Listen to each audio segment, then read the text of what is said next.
Good afternoon. My name's John McGurk. Welcome to the Sefton Community Centre, and welcome to anybody that's logged on, and welcome to our live audience, of course. This webcast, and during this webcast, we're going to discuss aspects of social housing, people that represent tenants, and people that represent, that oversee housing organisations.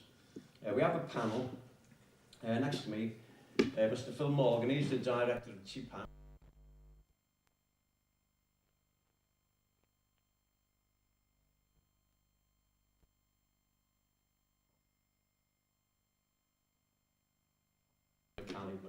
Which couldn't make it. In the audience, we have two other panelists who, well, they would have been panelists on the table, but amongst the audience, we'll address them later on. Ms. Joanne Doyle and Margaret McGillan. Also represented on the end, we have Lynn Muller. Having said that, I think we'll start with Steve. I'm sorry, we'll start with Phil. Phil, TPAS is 4 letters. Could you give the audience a bit of an idea of what they mean and what's the involvement with TPAS in tenants? Yeah, very happy to do so. First of all, I'm really pleased to be here. As one or two of you know, I used to work in Liverpool for over 6 years. I used to work at one point very closely with the HAT and some of the tenants involved in the HAT, and that's in a sense one of the reasons I'm here today, is that kind of stuck with me. And when Tenants Bin was first launched, I was asked along to the first ever webcast that took place, and I've continued to be a firm supporter of Tenants Bin as well. I'm also really pleased to be here, and this is new, isn't it? It's new, isn't it? So it's sort of like, it's really good to see things like this, community centres like this are really important. They're a resource for you to use, they're a resource to do the things that everybody's ever wanted to do, but couldn't do because they simply weren't there.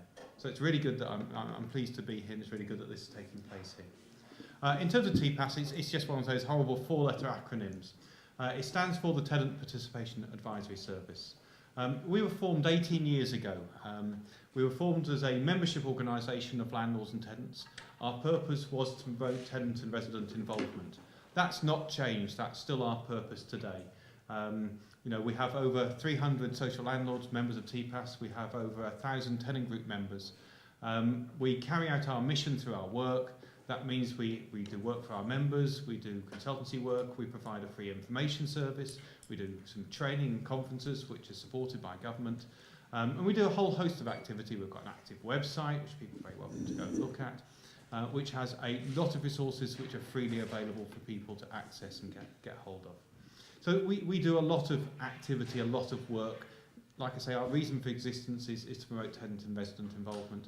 A lot of that is work within social housing, although by no means all of that. We've done things like vehicle crime packs and other things which have been beyond housing, but have been important to our members, both tenants and landlords, and making sure that it's not just successful housing, it's successful communities as well. Is that a good enough? That was lovely. Canter through it. And I'd just like to stress we are amateurs. We've just made our first glitch. We haven't used the microphones, but I believe the sound is still picking up, so nonetheless. You don't want me to say all that again? Well, that's one of the charming bits about our organisation, Phil. We stress that we're not professionals, but the professionals do make the mistakes as well on television. Okay. Steve, could you tell us a bit about your role? Yeah, happy to, John. Again, like Phil, happy to be here, happy to see everyone here. Thanks very much for the invitation. My role, certainly with the organisation I work with at Cosmopolitan, my role is very new. I'm now the resident involvement coordinator. I was the officer, but now I'm lucky now to have a team that I can ensure deliver a lot more in terms of our involvement on participation with residents. So we're just newly set up. In fact, we're waiting for one of my officers to join our team later this month. And then we'll be up and running in terms of delivering our strategy and making sure that residents have opportunities to be involved and how they want to be involved. That's it in a nutshell. I've obviously got a lot of ambition and a lot of belief in resident involvement. And as I said to my board last night, be a challenge I will endeavour to ensure I meet. So hopefully that gives you a bit of a broad brush approach to to certainly my role in the association. Oh, thanks for that, Steve. There's a question we'd like to ask you. In a normal run of a working period, is there any specific theme runs through the questions you're asked, the possibly complaints you have? Is there any one thing that comes rise above others? Can you put your finger on a specific item that people pick up, you know? I think in terms of my role, my specific role, resident involvement, I will ask the question as to involve and communicate with residents. How can we deliver involvement and participation that's attractive to residents? Because the traditional form of involvement with meetings is certainly on the decline. So we're looking at other methods and other ways to involve residents, whether it's an example that, for example, might be trying to involve our residents in how we plan our annual conference. We'll conduct study visits to different venues and involve residents in the planning of that and putting the programme together, planning the workshops.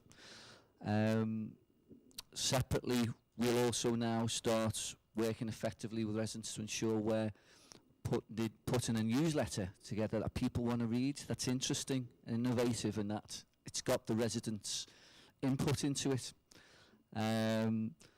We've got a repairs review team with our property services department, and we're bringing residents into that, into how they can influence that service. So certainly that's the question I'm asking specifically. How can we involve you? How can we make it interesting? And in terms of shaping those things, I want to give more and more influence to residents so they can help shape how that's going to be delivered and the outcomes from that. I hope that helps, John. Thanks for that, Stephen. Lynn. Lynn, I might say Lynn has stepped in at the last minute here to take a panelist position. So could you tell us your involvement with Arena and of course, the whole gamut? Well, what do you want to know? Because I am, to a certain extent, heavily involved. As a group, we've done the policies and procedures. We have our own grants group. We have a maintenance review group. We have our own residents magazine. Help. So you are deeply involved then? Yeah, we do go, like I know, Phil, we do go to TPAS conferences. We've been to various conferences, repairs and maintenance, Chartered Days of an Institute at Harrogate last year for a year, which is looking at everything from solicitors to radiators, sinks, taps, kitchen units. It's like there's 400 and odd stalls there where you go and have a look at things. Everything's to do with what goes in house, or everything from a doorbell to a smoke alarm to bigger things. Have I missed anything else out? Thanks for that, Lynn. Well, sitting in the audience, we have two people who should have been on the panel. For some reason, not on the table. Julie and Joanne. Have we got a microphone available for these people? Because we'd like to ask them a question.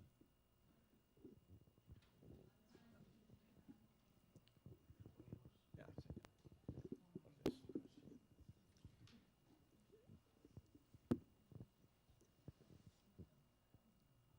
Thanks. Right, so I don't know who I'm addressing, Julie or Joanne. Joanne or Margaret.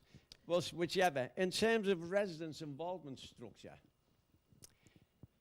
what do Arena Housing have in place, and are there different levels of involvement? No, there's all kinds of levels of involvement. A lot of people get involved from the beginning, you know, some don't get involved till it's just little things that they want to do. They might want to do a phone survey or just write in and do a survey that way. You can come to the forum as many as many times as we have them. Mostly residents can be involved in anything. We have a 400 on file to see whether they would like to be involved. Millions of options, so there's loads residents can be involved in. I see. Could you, having made that statement, like, what areas of housing management can tenants play an active role?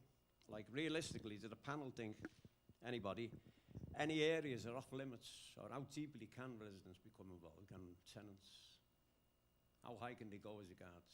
Well, you can go up to board, can't you? Become a board member, resident board member. You can go on the subgroups that we've got going. There's nothing really that you can't be involved in. You can go as far as you want. So there's no line drawn, like, where they become too close to issues? No, not that I've ever noticed. I mean, I've never felt there was anything secret that I didn't know about. We have 4 residents on the board. I see. And we're hoping, with the structures changing, and we're hoping to have more than 4. We're hoping to have at least half a dozen. But I've never noticed that there's anything that goes on that we don't know about. I see. Thanks for that. Phil or Steve, jointly. A very deep question, this. What are the expectations of Office of the Deputy Prime Minister, Housing Corporation, Audit Commission and other such bodies? How much of a priority is residents' involvement for them? Do they take it serious? They do take it seriously. I think they're taking it a bit more seriously at the moment, and I'll just explain in a moment why. In terms of the Office of Deputy Prime Minister, they have something called a National Tenant Compact Framework, which is meant to be in place for all local authorities with their tenants. The Housing Corporation has got something called the Involvement Policy, which is meant to be in place for housing associations and their tenants. The Audit Commission has something called a Key Line of Inquiry. It's a CLOE. And that sets out what they will do when they come and check to see whether landlords, be it local authority or housing associations, are doing tenant participation well or not. So those are the kind of expectations, and there are various ways in which you can gauge how well you're doing with those. In terms of priority, I think that one of the concerns that I've had till comparatively recently is that the government has kind of moved away from tenant involvement and talked a lot more about sustainable communities. Now, they're half right and half wrong to do that. The half right bit is that it's not just about housing, it's about successful communities. No point building houses if people don't want to live there, or the other things affecting their lives don't simply add up. They're suffering from antisocial behaviour, or lack of employment opportunities, or the transport's not right, or the litter's all over the place. So those things are part of it. But at the same time, I think the government's kind of for a long time soft-pedalled the issue of tenant involvement. What's changed, at least in terms of the rhetoric coming out of government, was the NHF conference this year when David Miliband said that they would reduce the inspection and regulatory burden on landlords if landlords could demonstrate they'd really put tenant involvement at the heart of what they did. Now, for some housing associations and local authorities, that won't be a problem. They'll be able to do that very easily. But we've actually had a very clear message from government, and one of my tasks over the next few months is to translate that rhetoric into something meaningful so that landlords and tenants alike can do that. Because by doing that, we've got a win-win. We've got the ability to put tenant involvement, to increase service delivery, precisely the things that Steve was talking about, to make it real. And at the same time, save vast amounts of money in terms of what landlords are having to pay at the moment to meet the regulation and inspection regime that they're under. So this is a way of saving money, it's a way of making landlords more effective in terms of service delivery, and those two things happen at the same time. So that saving of money is then put back into more quality services for tenants, and we've had the opportunity to make sure they're about the things that tenants really want in terms of service delivery. Well, no, you're absolutely right, and that's one of the things that's got to change. Tenant involvement can't just be about a few people who give up a large amount of time to get involved and care about their communities. When we did our conference 2 years ago, Tenants Bin came along and did a Big Brother session. And one of the things is we actually sat people If you had one wish for tenant involvement, what would it be? And we had somewhere in the region of 4 hours of tapes. I sat down and listened to all 4 hours of tapes and listened to every answer everybody gave to that question. And the overwhelming majority said we want more people to be involved. They wanted more people to have the opportunity to have a say. And so that's actually about finding better and different ways to do so, because not everybody will be involved in the same way. Some people will come along with something to like today. Some people will do a telephone survey. Some people will tick a box and a questionnaire. You know, people will do things in different ways. But you're dead right. It's got to capture what the vast majority of tenants really want, and make sure that when, you know, we capture views of people, that actually captures a much bigger group of people than we've done in the past. And that requires landlords and tenants to be more innovative, open, imaginative, and capture that views. It's not going to happen easily, and that's kind of one of the things that drives us in the future. You know, widening out tenant involvement is a great idea. How we realise it's going to be really difficult, but it's something which we're committed to doing, and I think people here today are committed as well. Yes, Margot? Question for Phil, please. There's the mic. You're talking about, you're talking about saving money, and, you know, could I ask, would that involve cutbacks? Because at the present moment, I'm sure a lot of people will agree with me that we have a lot of problems, and I suppose it's the same with a lot of housing associations, that when we actually need to contact somebody, invariably we are put through to a call centre. Then we are told, well, we don't deal with this here. I'll put you through to so-and-so. And the problem is, it goes right across every aspect of resident involvement, because even to antisocial behaviour. So what I'm really asking is does it mean a cutback on staff, or are we going to get the kind of, I don't know, personal involvement that really is required? Well, I think it's both an increase in the amount of resource and effort put into tenant involvement, and a saving for the amount of money that's being spent by landlords and other things. For landlords to meet the regulations that are put in place, they have to do a certain number of things, they have to spend a certain amount of money. If they don't have to do as much and don't have to spend as much, then that's a real saving. Every time the inspectorate come along, then they charge the amount of money. That gets paid by the landlord.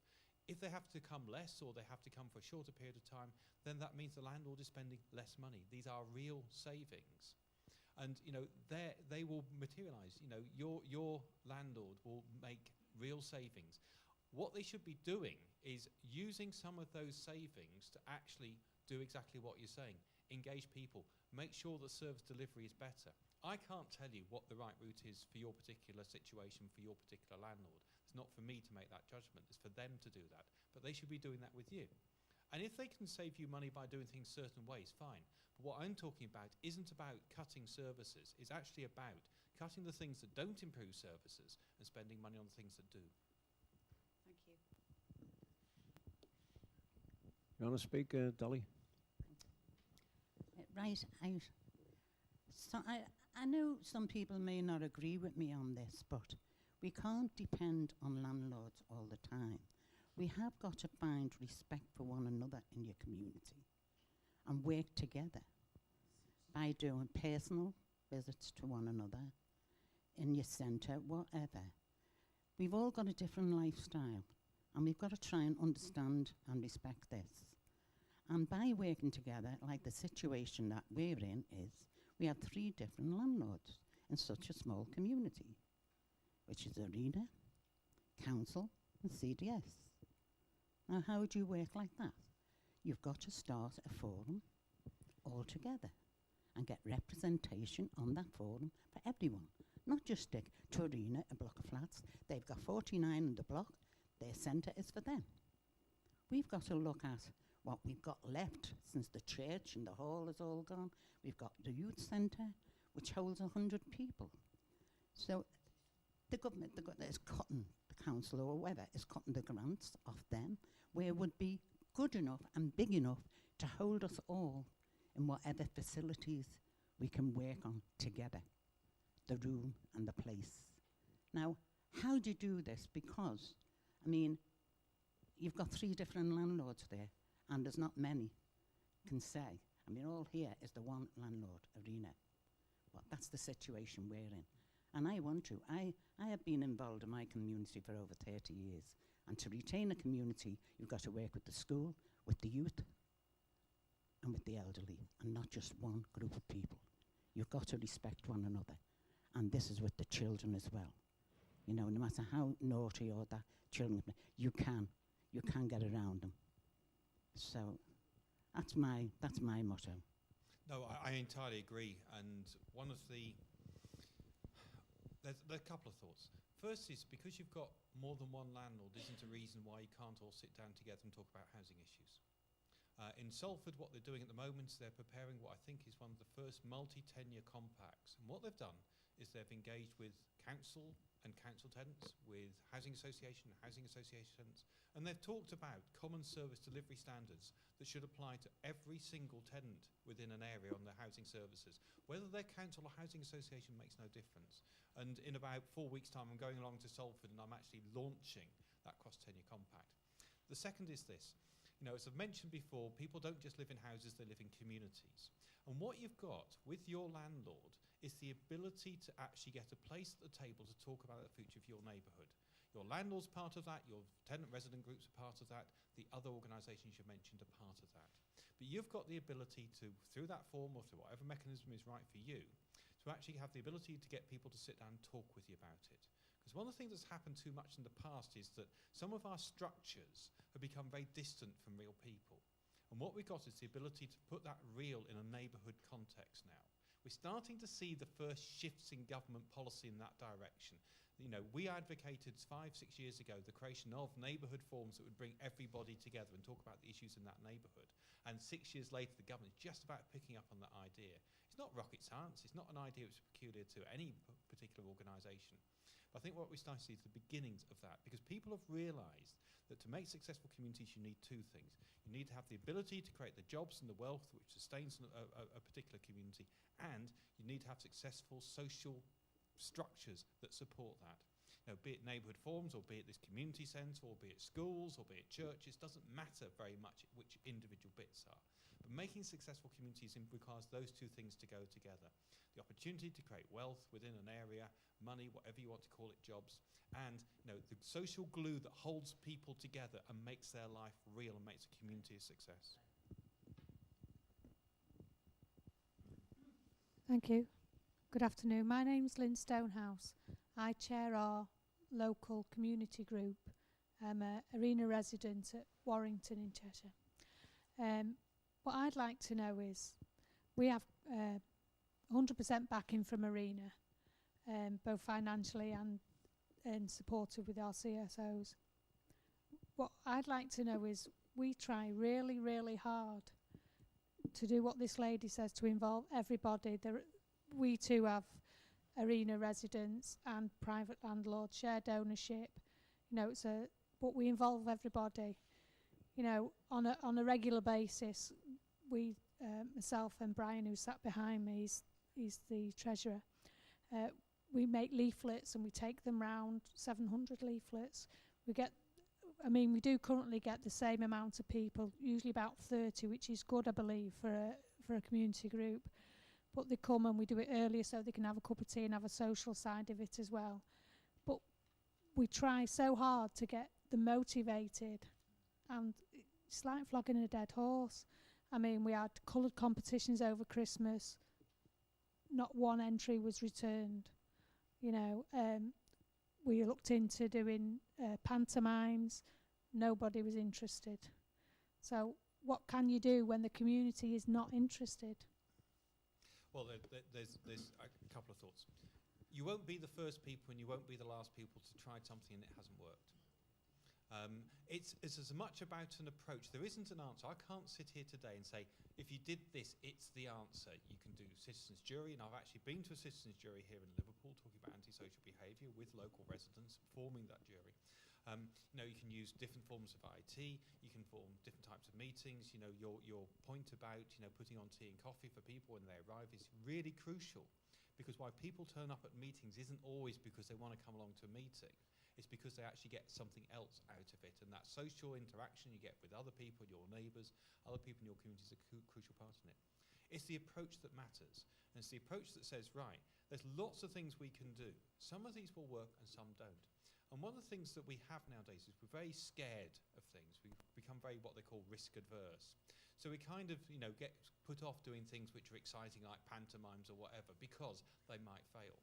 But in actual fact, what you're doing is you're finding some things will work and some things won't. Some things, the pantomime may work somewhere else. Someone else may have made a real success of it. I've seen drama groups reenact situations about what tenants have encountered, and it's been absolutely stunning. At our conference this year, we'll be running things like poetry and stuff like that. Now, my guess is that for most people, poetry won't make any sense. But I can take you to somewhere in Birmingham where they've had an arts room. The arts room has become an award-winning scheme, and they've taken a risk. And one of the problems with funding is that often the funding is very good for things which kind of avoid risk, do the traditional stuff. But to do the scary, exciting stuff is much harder. You've got to accept some of that won't work. So don't give up. Don't despair. You're not the first person to have had this problem. Keep working down that list and see what's right for you and what's right for tenants. What Aragon Housing Association do is every year they just send a mailing out to everybody and say, how do you want to be involved? And they, for people who don't want to go to meetings, they can take part in a telephone survey a couple of times a year. They can do tick questionnaires. For people who can't get out of their homes, they've got the opportunity to take part, but not necessarily go along and do the things which other people want to do. There's now a couple of schemes where they use mobile phones. Lots of people have got these horrible things. I've turned mine off, so you won't hear the Bagpuss theme. But there's now some schemes where they're now trying to do text consultation with young people. And the return rate on that is 50%. So they'll text something out, they'll press a button, it goes out, about half the young people will reply with their answer on it, whether they agree or something or not. 50%, an amazing turnaround on something like that, particularly for young people who've been a group much more difficult to involve. The kind of approach we had in our communities 20, 30 years ago, where people lived in the same areas, went to the same pubs, went to the same churches, that's changed. So trying to get everything which gets everybody involved will be much harder now than it was. And it wasn't always successful 30 years ago. So what we're seeing is a much greater menu of different ways in which you involve people. And that's part of the answer. Just work down that menu. Things will be right for some of the people here and not right for others. Some things will work, some things won't. But don't despair. Log on to our website, look at all the ideas, and if you run out of everything, phone me up and say, Phil, you said there was some kind of answer, we've tried everything and it's not worked. And we'll scratch our heads and come up with another idea which has worked somewhere else. Well, Paul, Phil. Steve, would you like to pass comments? Thanks, John. Thanks for that, Phil. I just wanted to ask you, Lynn, by the way, nice to see you again, Lynn. It's been a long time. Have you actually gone into the community and consulted or surveyed with your neighbours and your residents to see if there's something that they would like to do that you haven't perhaps thought of? Whether you've actually perhaps tried that approach, as Phil had suggested, about having that communication, having that consultation, because you might be trying to deliver something that maybe people don't want to do, whereas they might come up with suggestions or ideas that you could engage with and hopefully attract more members if you were to communicate with them. Yeah, perhaps we could do that. Like I say, we're open to suggestions because we do want it to succeed. As regards a survey, would we be able to get help with sort of questions? I mean, we're novices ourselves, been up and running for about 18 months now, and we're not losing the will to live, but it's very hard when you're running up a sand dune. Do you know what I mean? So just at the moment, we're getting a bit disheartened. Can I come back to you on that, Lynn? I mean, I'd like to hope that you're not alone there in terms of the support that the different agencies can give to you. For example, not just your landlord, but there are other organisations out there. For example, the youth service, who have outreach workers who, along perhaps with your landlord and yourselves, can work together to perhaps formulate a survey form, a short questionnaire, which could be delivered to the community. I suppose what I'm really trying to say is don't feel you're on your own there, because it's certainly the job of your landlord, of the participation or the involvement office of your landlord to help you with this. So please don't feel you're alone there. I would encourage you to contact your landlord arena and get the customer services manager to come round, chat with yourselves, your steering group, and just see what you can come up with, because that's their job, that's their role, and I hope you get some achievement out of that. Yeah, well, I'm not one to give up, as you know, so Good for you. we'll carry on. Thank you. Well, thank you to everybody in inputs to that question. The next one is a very interesting question because it's very pertinent to the situation in Liverpool at the moment, I think, anyway. And to the panel. Imposing schemes on communities without consulting the communities themselves has been a source of much problems in the past. Has this changed, in the opinion of the panel? Also, what advice can the panel offer to people who feel that they're being pushed into directions in which they don't want to go? And I think immediately of the Welsh Streets in Liverpool, which I think relates to this question, where originally the council just announced that there was going to be wholesale demolition, I think, of something like 400 properties, which resulted in half of the population of those properties, half of the tenants of those properties stand up and say, we don't want to be demolished, we want to move. The other half saying they did. So the question is like, imposing, should communities be consulted wholesale before anything like that is, any act like that is performed? Yeah, Lynn, would you like to? Yeah, I think communities should be consulted because I used to live in a small community many years since, and it's a long time since I've moved from there, and I've lived in a few places around Wigan, and I still look back to the community as well as when I was a child. So I think people should Well, I think be Phil's got. consulted. I think Phil's going to make a comment, but he made a very pertinent point in one of his last answers in which he said,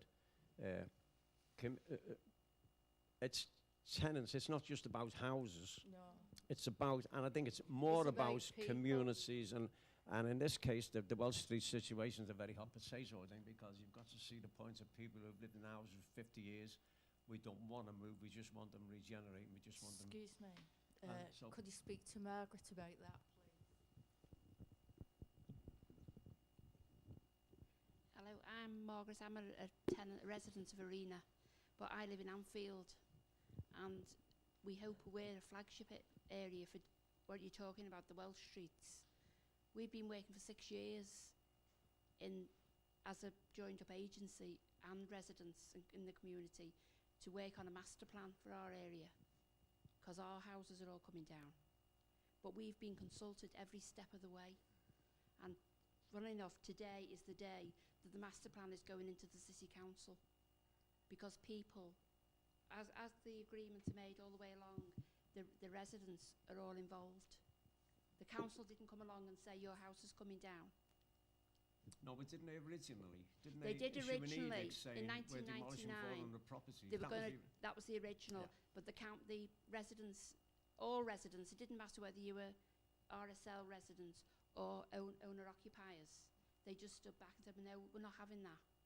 And we've worked 6 years, it's taken a long time, Yeah. but without consultation, we'd have fell at the first fence. I see, yeah. There is two sides to the Yeah. story, we understand that. Phil, have you any comments on that about Well, I think the communities first being consulted? I think the first thing is it's really good to have a very positive example of what's happened, because sometimes we all get frustrated with things that don't quite go right, and when we hear of a positive story like this where the community has been involved, has been at the heart of decision making, it's actually reassuring to know that it can happen that way. One of the things that Liverpool, like many other places, has experienced is a decline in demand for housing, or at least the kind of housing that's there. What the government's response to that has been something called the Housing Market Renewal Pathfinders. And when these were first set up over 3 years ago, I went and spoke to the Office of Deputy Prime Minister officials, and I said, look, the one thing you can't do is just simply have wonderful master plans being drawn up and then cascading down to communities, and then just being imposed on those communities when you implement them, so that all communities get a say in is about how this is going to happen.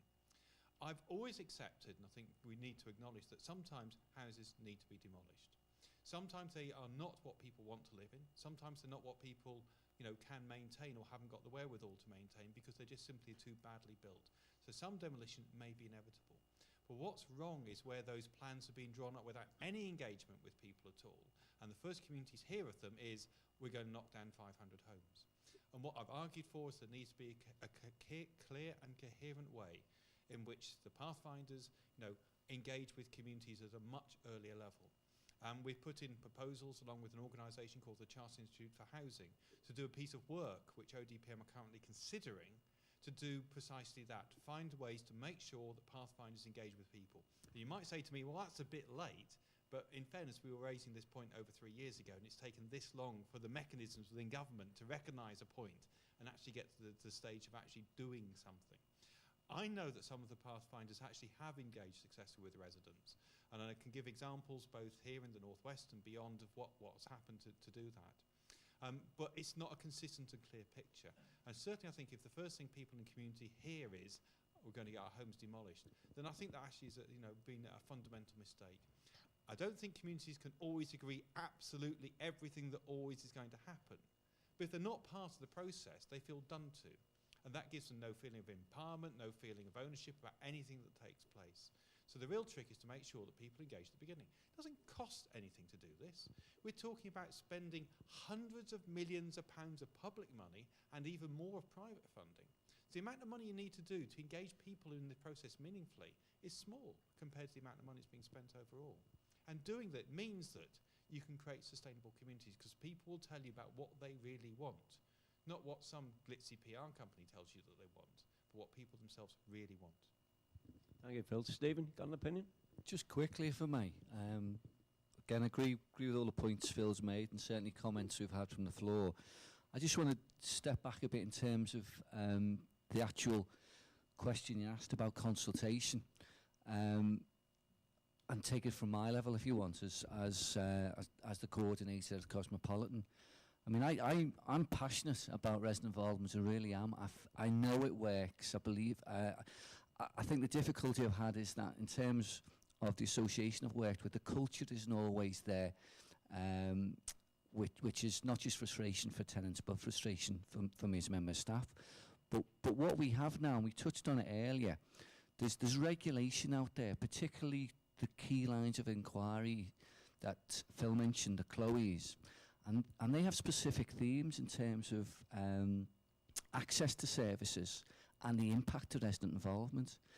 And now, as a landlord, Cosmopolitan have got to demonstrate and provide evidence that we have communicated with our residents, that we provide different opportunities for residents to communicate with us at the level they want to do.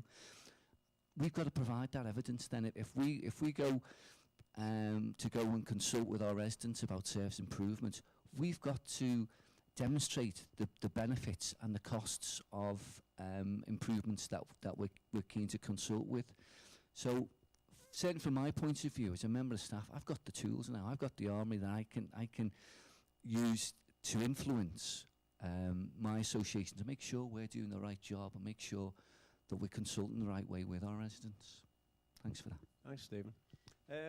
What about the second part of this question? George, you want this? What advice could a panel offer to people who feel that they're being pushed into directions in which they don't want to go?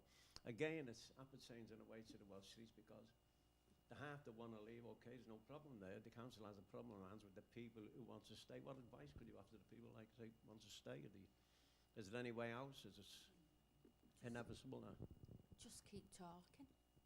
Yeah. And just try and work a way through of what you want to do the best way you can, or share with other partners, or fetch other people to help you, or to show you which way to go, or even if you have to meet halfway, don't give up, just keep going.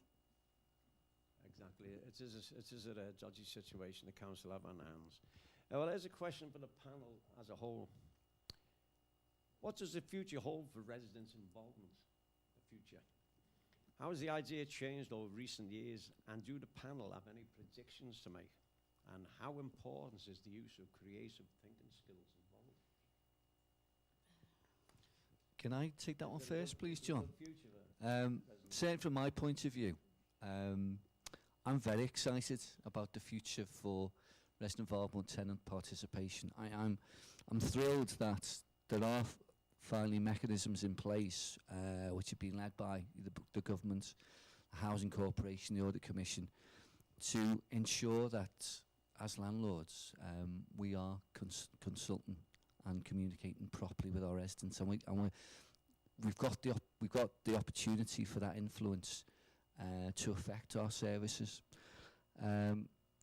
So that in recent years we've got all the tools now put in place, as Phil mentioned, from the Housing Corp, the Audit Commission, the key lines of inquiries. I think there'll be certainly more of an emphasis as organisations struggle to come to change the culture in order to cope with the demand on them now for the clear demand requirement for them to communicate and consult properly. I mentioned culture before. Certainly with some staff with different housing associations, they don't understand resident involvement or tenant participation, so they fear it. But I know there's again an opportunity and challenge there for us to educate those staff so they can embrace it, and they can take ownership of it, so that the whole organisation begins to change and begins to understand resident involvement and actually delivers it as a whole, because that can only improve not just us association but the services we provide to you as residents. Thanks, John. What do you think, Phil? Is there any people who are not happy with the way they're being pushed, direction being pushed by councils? Is there any mechanism they can use to make their point known? Like, is they, apart from writing letters to newspapers, writing letters to the councils, is there anything solid they can? Well, it's actually about trying to find a better way to do all this in the first place. And what Steve's outlined and what I've tried to outline, what people are talking about is a new and better way of engaging us. So we don't end up with the majority of tenants not being listened to. So it's actually finding some way where my predictions, I suppose, are this. The first is that if tenant involvement isn't about improving service delivery, then it won't work. Unless it makes a difference to people's lives, it won't work. Now, whether that's about housing or about wider neighbourhood and community issues doesn't matter very much to me. But it's got to make a difference. Otherwise, it won't work. It won't happen. It can't exist in a vacuum away from making people's lives better, because landlord or other public service providers won't listen if it's not about improving services, and tenants and residents themselves will get bored with it because it doesn't make any difference to their lives. So that's the first thing. The second is, I think what we're going to see is a growth of tenants acting as a check on services that are being provided. There have been things called mystery shoppers or tenant inspectors knocking around as an idea for the last 4 or 5 years. People really want to see how to do it. There's stuff on our website, it's downloadable free. And what we did with that, along with housing associations and some tenant groups, was that we actually looked at trying to get tenants to carry out the role of being tenant inspectors of their own landlord. We set up training. We made sure it's done in a structured way so that tenants could go in, they could be those mystery shoppers, and they could provide feedback, and that feedback would then relate to the services that are being provided by that landlord. Yeah, because this is one of the points of it, is that just doing it kind of cold means that everybody gets kind of prickly and defensive. By doing the training and doing it as part of a structured approach, it means that not only were the tenants doing a good job, but it actually meant that the staff that they were working with were kind of comfortable about it. Because we all get defensive when we think someone's criticising us. But this is done in a structured way about trying to improve services. What's been really interesting in a range of places, both housing association and Elmos, is seeing the way in which tenant inspection is now being used by landlords to bring tenants in, to use the skills and knowledge and experiences that tenants have as being people who receive services, and then mainstreaming it into what they actually do. There's a couple of housing associations that have got their leading sort of chief executive and senior management team in to get the report from the tenant inspectors and to spend the rest of the day working out how they're going to respond to the issues raised by the tenant inspectors. So it's got to cascade into the most senior levels and make sure it actually does result in change. But I think one of my predictions of the future is that tenant inspections and their equivalent for other people inspecting other public services is going to be one of the big growth areas, one of the places where we're going to see change. Can I just say, I think at the end of the day it's all about communication, surely. You have to have direct communication. You're obviously with Arena, are you? No, Yes, sorry. I'm with Arena. You're with Arena, and the thing to do, we're new to Arena, as you're probably aware. Sefton Park is new to Arena in reality. We've been used to HAT. We've been used to having direct contact with our CSOs, and I mean direct. I'm very much involved with them all over the city. And we miss that because that's gone. We still have a community centre here, but we haven't got the direct contact with CSOs that we had. They were part of our social life. They were part of our everyday life. It's not there anymore. The structure's gone. And what we're hoping here, or what I'm hoping, is that eventually, somewhere along the line, someone is going to say, hey, you know, I am here for you. And if you have a problem, contact me and we will sort it out. That isn't happening as yet because it's not there. It isn't there. And we hope eventually it will be there. Going to TPAS, I think what you need to do, or what we need to have, is some form of either mailbox direct drops to inform people exactly what's going on and when it's going on and what's happening. In the past, as far as TPAS is concerned, quite a few of us in Sefton Park have been fortunate enough to attend a lot of the TPAS conferences. And they have been very informative and wonderful weekends of learning and communicating with other people right across the country on problems that they have, i.e. workshops and so on and so forth. That, right now, I personally feel we're in limbo. We're in limbo because we don't know who or what. Is that opportunity going to come our way again? Are we going to get a call or a letter, as we did in the past, saying, hey, there's a conference on such and such a date. Are you going to be available? Will you be interested in going? This workshop, that workshop. That has gone out of our lives here. And I personally feel it very much, and I know quite a lot of our tenants do, because we were very involved. But that very close involvement has gone. Yeah. It has gone. And I know Dolly in particular, in her area, feels it really, really badly. Yeah, and we want to know, is that going to come back? Is somebody going to put structure back in our lives, within our communities? Yes, Dolly. I really do, because when you look at it, is it 12 years or what, maybe I'm speaking less or over, the HAT. What it done was, it brought people out at our age group, from our old rocking chairs, whatever, if not feeling well, to get involved and to have a say in their homes, which we did have, as Jean said. Now then, going back a long time, you know, social housing's been for hundreds of years. And what have they done? Of course the HAT has registered housing associations who they think will be the future for us and handle us well. Of course, but not all. I don't know how many. It was supposed to be 12, but whether it is or not, I don't know, whether it's stopping them, to look after us in the future. Of course we had to say what Jean's saying. We had our groups. We had to say, but there's disappointment along the line.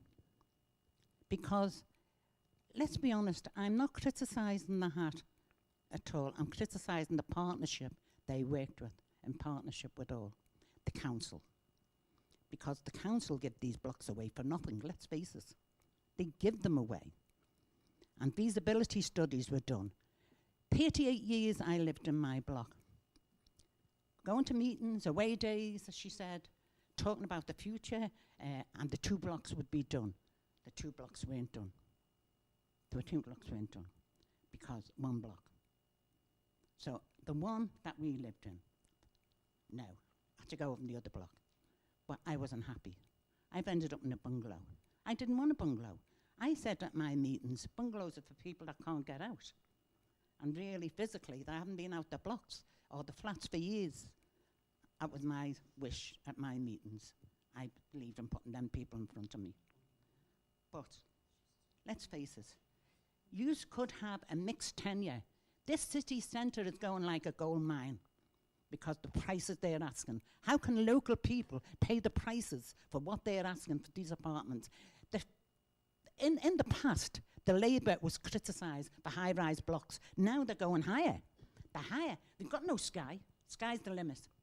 No sky at all, because, and it's not for our people, our families. It's for people coming in. And this is where I am very upset over the way this council or partnership with are handling us, especially the elderly people. The young people can take it. I was young when I was moved, but elderly people, the best part of them have bought their own homes and not getting the prices they want. Always makes a good point, that girl. Makes it very well as well. We have about 8 minutes left, so we're going to throw some questions to the audience. Les, you want to make a point? I don't think I need this. There's so many things wrong. The ideal of the tenants isn't necessarily the ideal of the housing associations. One. We, who are now under Arena, feel very strongly that Arena has become too big, and there is a danger that it will become like a council. The council was so big that it became unworkable for the tenants. So, as I say, the ideals of the housing associations are not the same ideals as the tenants. Can I just pass this one Yes, on Lynn. to Joanne, please? Sorry. I think there's a reply from Arena. I did think that we had CSMs down here, and we did think that they would be able to help and advise you of conferences and things that are going on. I'm surprised that you're not heavily involved with your CSMs. Margot, who are our CSMs? Gee, I haven't a clue. Exactly. And we have had a strong community here for a long, long time. We've always been very involved with our community development officers. We have not, in honesty, as far as I'm aware, I may be wrong, had anyone from Arena as yet who's come into our life and said, hey, we are going to do this. This is the format. What do you think? Will it work? It hasn't happened. It has not happened. I'm really sad about that because we did honestly, and I will take that back as well to, yeah. We're waiting for equipment here that we've been waiting for how long? Last September. I'm still waiting to have our hairdressing facilities completed. I can promise you I'll take it back because I'm at a meeting on Thursday and I'll take it back. If we had wanted those facilities 12 months ago with one of our own CDOs in office, it would have been done. Okay, but I will take it back honestly, I promise you that. I hope you do, because we're really disappointed. We're not getting the support here that Margot, we Jean. thought we'd have. Margot likes it. I think we've got about 4 minutes left. Yeah, this is just a quickie because this really gets up my nose. I am sick of abbreviated, you know, it takes away the personal aspect of it. You know, CSNs, CDOs, whatever. I mean, wouldn't it be far nicer to say, I am your community development officer, da-di-da-di-da. A lot of this jargon, I don't understand it. I'm an ordinary person. Somebody sat and thought this up, and good luck to them because they've got a brain. But surely to goodness, I don't know what a CSN is. It's customer service manager. Well, there you go. You know. Well, on that note, I think we'll end Can with I just say one other thing too? Whatever goes on in our community here is organised by the people who live here. Absolutely. Everything that goes on here is organised by the people who live here without any outside help. We organise our own things. Yeah, exactly. But sometimes it's nice to have somebody that you know is there as some buffer support. Jean? with some more Jean. You mean ideas. some support? Yeah, Les. What does this panel think of the point I was trying to make, that the ideals of the tenants aren't the same as the ideals of the housing associations? What you've got to realise is that housing associations are profit-making organisations and they're in it to make money. Yeah. Can I? Yes, They're they not. Yes. They're not profit-making organisations. Oh, yes, they are. They No. do not No. pay No, they're dividends not. to people who own them. No. They're not-for-profit organisations, and any money they make is ploughed straight back into the organisation. It doesn't get paid out in dividends to shareholders or people who own it. A section of housing associations was a charity some are charitable, some aren't, but the charitable status makes no difference. TPAS itself is a not-for-profit organisation. That doesn't mean that we don't make profits, but what we do is we pay the money back into what we do. Arena's non-charitable.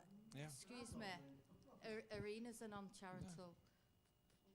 It's charitable basis. But before you go off, could I take some of your names and invite you to our next forum meeting? And would you come if we got people to send you an invite? So can I take your name and your addresses after, please? Sure. All right, thank you. Where are they holding these? As quick as you can, Lynn. At the moment, we go round about because of where Arena is based. It's Warrington, Wigan, St Helens, Chester, and parts of Liverpool. So we try to go round every bit, so as everybody's not travelling a long distance to wherever they're going, so everybody takes a turn in travelling to as far as where it is. And That's what we're afraid of. Arena's getting too big, you see. No, I have No, in no. defence of Well, that, I have I'll to have say, I to, have we been are to a virtually, forum we are meeting. virtually at the end now, so we'll have to go. Can There I- seems to be the ingredients for another full discussion there at a later date, Can I possibly. just say But- say yeah, something? Tenant involvement for me is I've been a tenant of Arena for 13 years. 7 of that was with Grosvenor. And as far as I can see, I've got a lot of information. We have our own tenants group, and in that tenants group, what we've got, everybody has their own thing. Goes like, sometimes I'm well up on antisocial behaviour. I'll go on to something else, but for me to get value for money for your tenants, if you don't come and ask, you do not get. And it's only, you have to keep knocking on that door till you're heard. You just have to. You just keep knocking on, and you have to keep cracking away. Some places is a bit hard to crack the shell. Other places it's not. I've gained a lot of knowledge and a lot of experience, and through personal life and through different things what's been going on over different areas in Wigan, and I've helped through the knowledge where I've gained through the housing, through going to TPAS, through going anywhere. I've helped them to make their community a better place, and all it is by giving them a name and giving them a phone number and saying, here, ring that number, and it's all escalated from there. And at the end of the day, where I always say, I live in my house, and not very many management of Arena or wherever housing association or council actually live in a house. So at the end of the day, I know my house better than my chief exec, any of my directors. I live there. I know what my house needs. It's not the other way coming. They shouldn't be coming to you saying, you need this. They don't live there. They don't live in your area. At the end of the day, I live there. I live in that house. I know they might own the house. You pay your rent, but you exactly know what's going on. Thanks for that, Lynn. Anyway, we have come to the end, but could anybody in the audience, I'm sorry.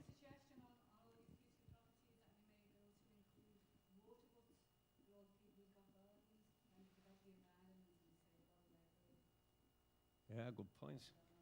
Well, as I said, we have come to the end, but will anybody in the audience, in about 10 seconds, like to answer this question? How important is a strong community association? Very important. A very popular consensus of opinion then. Well, it seems like the general theme running through this show, and the two pertinent words are consultation, and yeah. But that's what we're saying, lads, is it should be consultation, shouldn't it, and discussion with the people. Look, we've been involved, June and I, and various others, we've been involved since before the hats Yeah, I'm yeah, telling you. yeah, And yeah. it's not us you've got to convince. Well, It's relate. management. And as I said at the beginning, their ideal is different to ours. What Yeah. we want as tenants representatives is the best deal that we can get for our tenants. Yeah. But that doesn't always go hand in hand with what the management wish to impose. That's Well, unfortunately, we'll have to discuss that as a later day. What we'd like to do now is thank our audience, our live audience, if watching anybody that's on the net. We'd like to thank the crew.